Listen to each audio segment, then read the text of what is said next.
Hey everyone, so I just have to fill you in on all the crazy stuff that went down at Coachella weekend 2 because it was just absolute chaos from the start. I mean, first off, the festival apparently got fined for going over set times, and on top of that, celebrities had clothes stolen right at the event, and then Mano popped up on stage, and people are still trying to figure out if that was planned or not.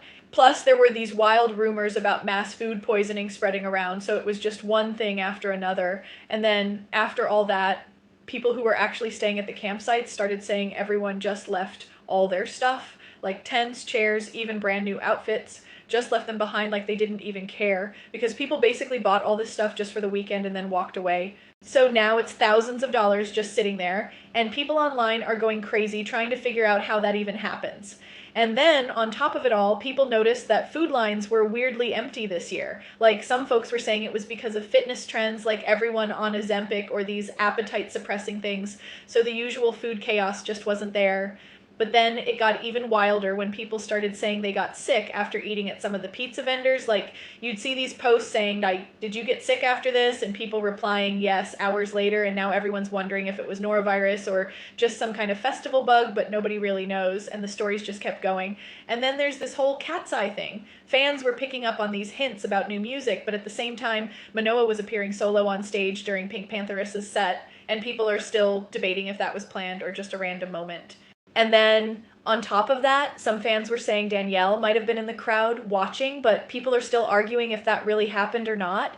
And then, on the business side, it turns out Coachella actually got fined if artists went even a minute over their set time, and it added up to about 11 minutes total, which ended up costing them around $44,000. But honestly, when you look at the scale, like hundreds of millions in revenue and tens of millions in profit, it barely even made a dent. And then, weirdly, Weekend 2 started getting all this hype as being better than Weekend 1. So I went to Coachella Weekend 1 and Weekend 2.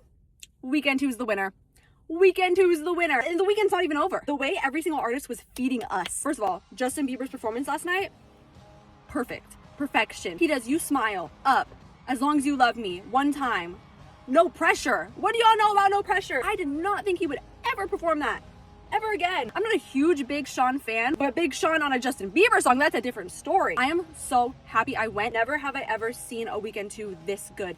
Mostly because of all the surprise guests, like Olivia Rodrigo brought out Addison Rae to perform Drop Dead, and that just split the internet. Some people loved it, others made memes, but honestly, both of them had solid vocals even if the crowd wasn't fully into it since everyone was waiting for the next headliner. Then Anita finally got her moment after her Weekend 1 set got canceled because of wind, and she brought out Lisa. Fans were expecting it both weekends but only got to see it once.